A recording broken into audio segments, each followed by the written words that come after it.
Hi guys, John here and welcome back to Jam Life Tech Talk. This is the new iPhone 12 Pro Max, Apple's best camera on an iPhone to date. So if you own this, do you really need a Sony ZV-1 or any point and shoot for that matter?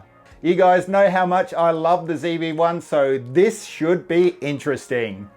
Which of these has a better camera for vlogging? Let's take a Jam Life Tech adventure.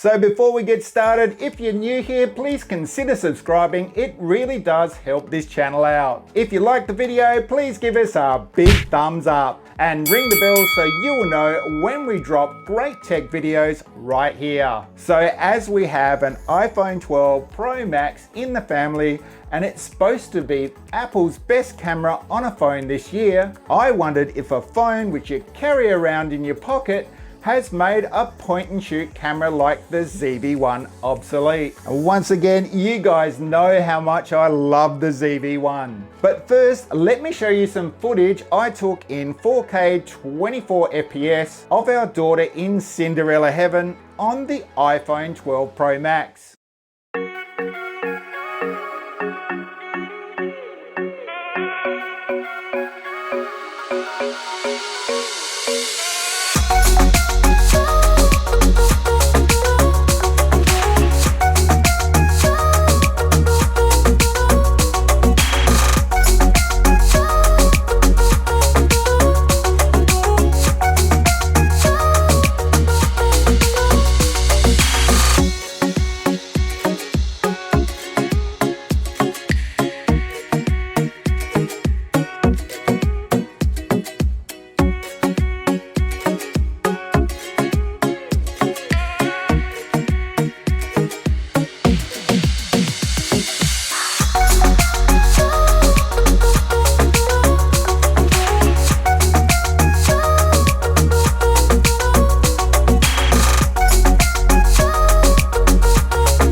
I was pretty impressed by that. The stabilization was awesome and the details in the light and shadows, wow. I don't know how they achieved such great dynamic range. So let's do some side-by-sides now and then come back and have a look at the strengths of each camera. Microphone check on the Sony ZV-1.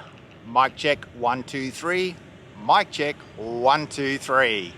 Mic check on the iPhone 12 Pro Max. Mic check 1 2 3.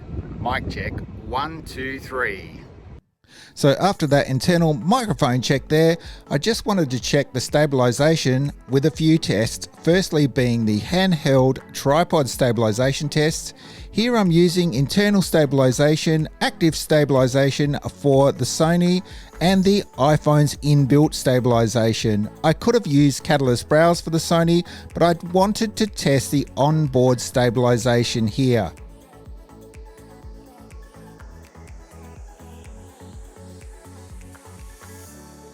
And here again, a stabilization test, this time with a slow handheld pan.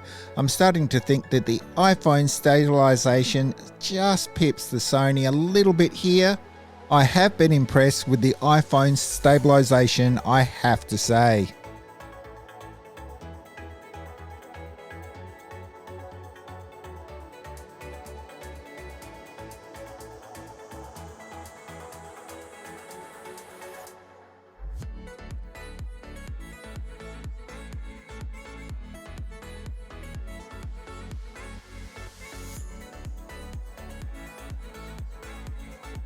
Okay, here's the Sony zoom test, 24mm to 70mm. In fact, it's more like 30 to 80 with the active stabilization on.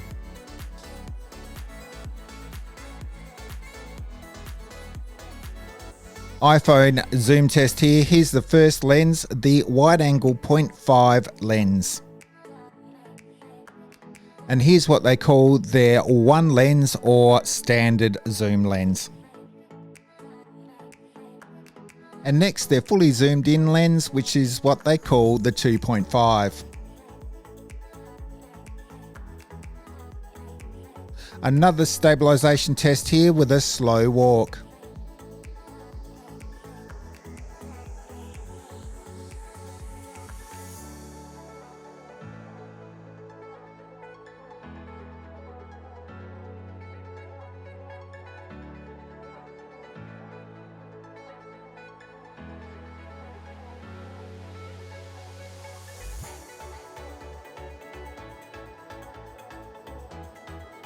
Okay, here's a vlogging stabilization test.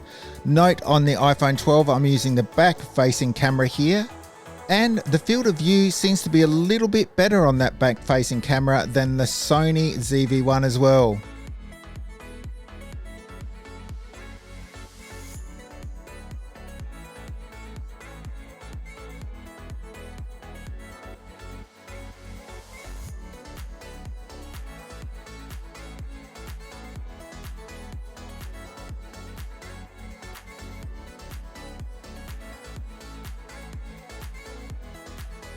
So lastly here guys is a low light test, and it's pretty close, I have to say.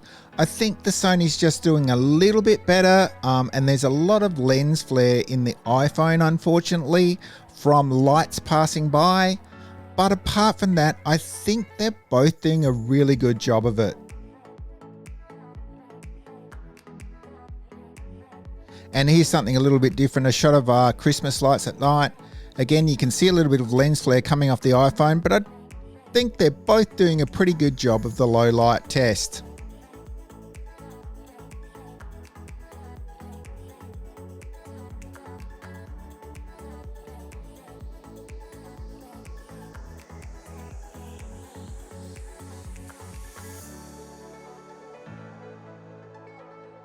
So what did you guys think? Really close, right? So strengths and wins for the Sony ZV-1. Firstly, the articulating screen so you can turn it front to back, perfect for when vlogging. Next is the control you have over the camera in a pro sense. It's a lot better, and you also have a lot more options for color grading with S-Log. Next is Sony's autofocus and depth of field.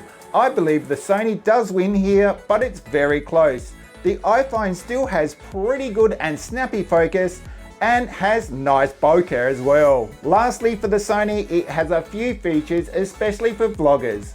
The product showcase mode with the press of a button, and also blurred background with a press of a button as well. And I know this is important to some vloggers. So now the iPhone. Number one is portability. By that I mean it's always on you. Your phone is always in your pocket, and you can whip it out and start filming whenever you like. Next is stabilization. I think the iPhone just beats the Sony here, but you can use catalyst valves if you want to achieve very good results on the Sony, but I just wanted to use internals here for the comparison. Next for the iPhone is the screen size. 6.7 inches of beautiful OLED screen is so nice for filming. And next for the iPhone is the resolution. It slightly beats the Sony's 4K 30 at 4K 60p. Honestly guys, this is too close to call, so it makes me think about 3 ways to look at this. If you own an iPhone 12 Pro Max, should you go out and buy a Sony ZV-1? And I think no, unless you really need the extra features that it has to offer.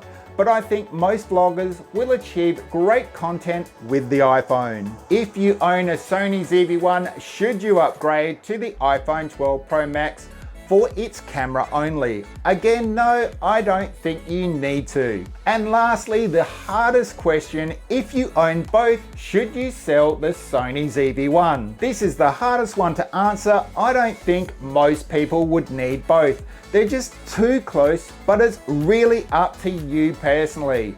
I love my ZV-1 for those extra features and I'll be keeping it. So to answer the question, does the camera in your pocket make cameras like the ZV-1 a thing of the past? For the average person, I think yes, but for the professional vlogger, I think it's still hanging in there, but it's only by a fingernail. But what did you guys think? Leave a comment below and tell us if you think it's time to sell your ZV-1. Whatever you decide here as vloggers guys, you're going to win either way. Both provide more than good enough footage for 99% of vloggers out there. And that's it for today's video guys. Please don't forget to subscribe, ring the bell and give us a big thumbs up. And we'll see you next time for a Jam Life Tech adventure.